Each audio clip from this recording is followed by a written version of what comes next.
Hello everyone and welcome back to Local Liberty. This is Brian Saucier and I'm continuing to share some information about a topic that I've been passionate about for many years, which is homesteading. And my focus has been growing food. It's just something that has always been an interest to me since I was a young adult anyway. My wife and I have been growing food on a kind of the large garden scale for about 10 years now, so we've accumulated a decent amount of information. This is this is the type of information that I think can help lead people towards a more independent and happy, sort of self-fulfilled state if gardening happens to be your thing. So the more people that feel independent and less dependence on the system, the better. So here we are. The topic for today, this is the fifth part in the series, is we're going to talk about growing things from seed. I remember going through.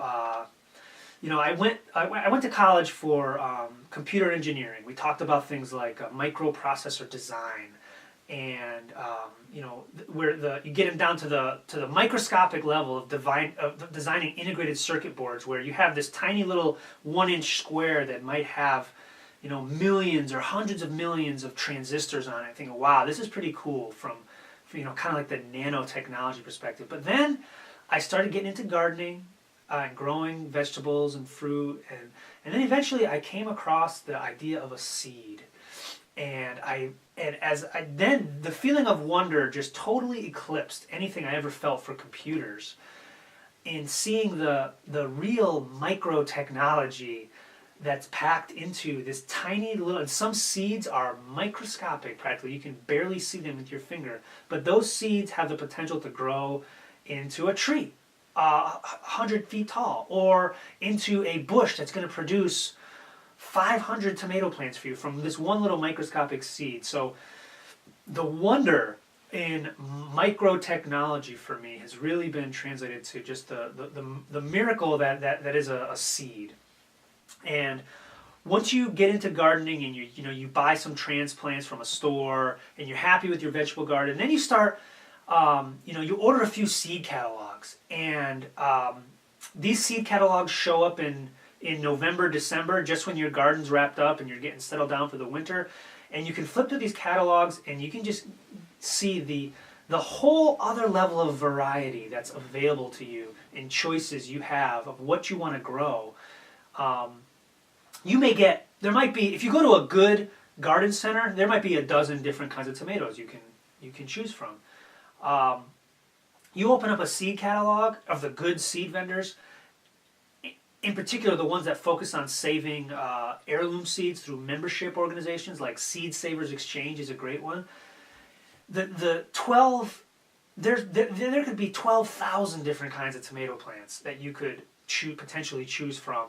The diversity in what kind of plants are available to grow if you're going to grow from seed is mind-boggling, and sometimes it can be overwhelming. But that's kind of the information that I want to share here. Is I've come across through a decent amount of experimentation, just trying different things, and reading old gardening books from Connecticut of New England growers, old gardening books. You can see, okay, that variety of peas has been growing well for 100 years. Let me find a seed supplier that still offers that variety, and I look them up, and sure enough, that variety of peas grows better than any other one I have. So localized varieties is really important to having good results from growing from seed.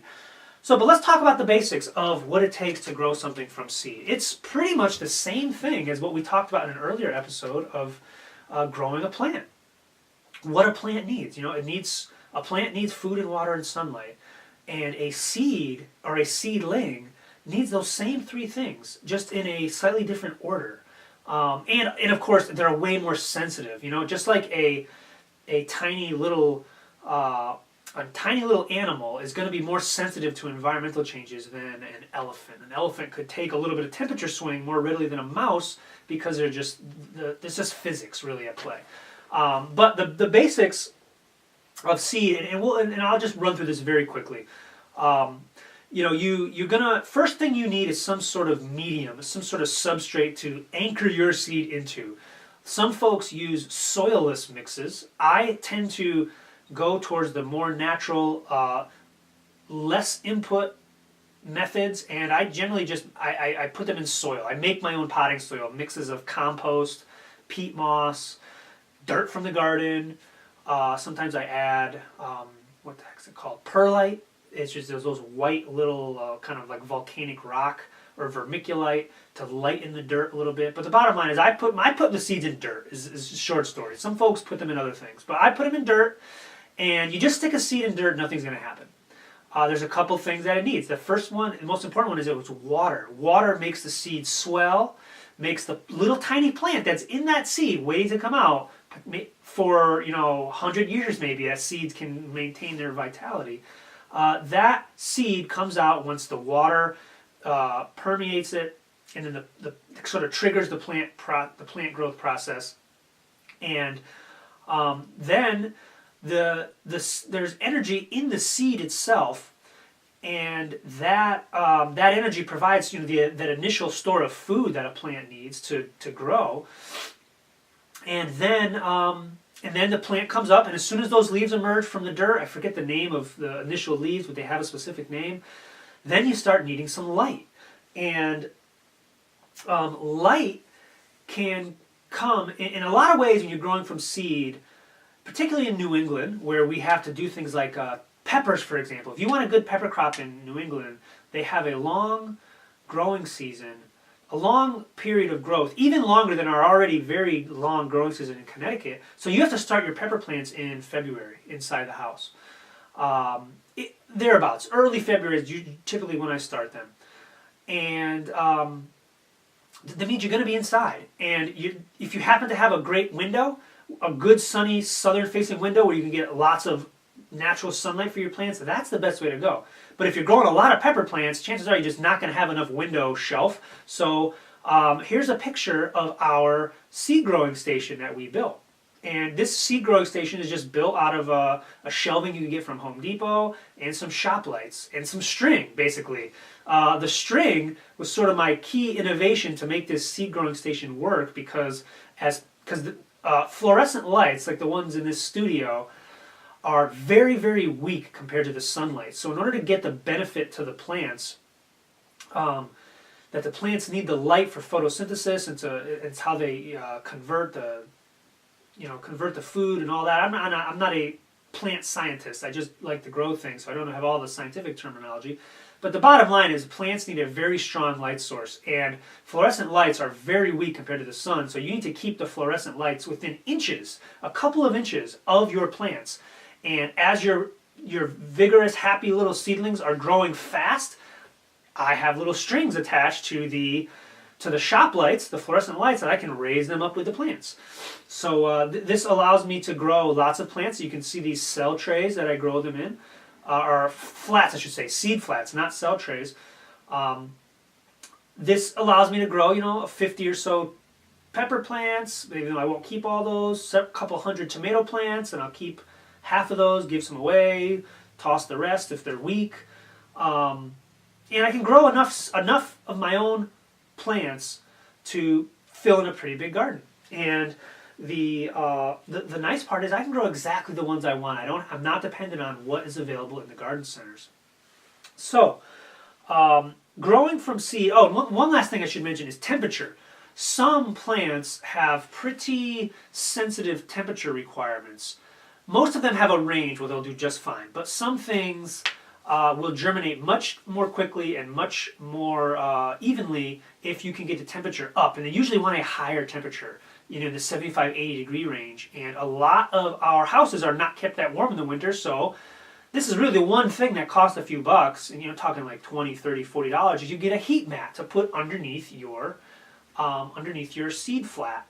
And this is only for germination. They don't need heat after they've germinated. So, you sort of stagger things where you only have 1 or 2 trays that have fresh seed in them that is ready to germinate, and that's where your heat mat goes. And the rest of the plants are just happy with a little bit of water, some healthy soil, and those nice fluorescent lights that are kept very close. So there is more to the body of knowledge to growing from seed, but that's the basics.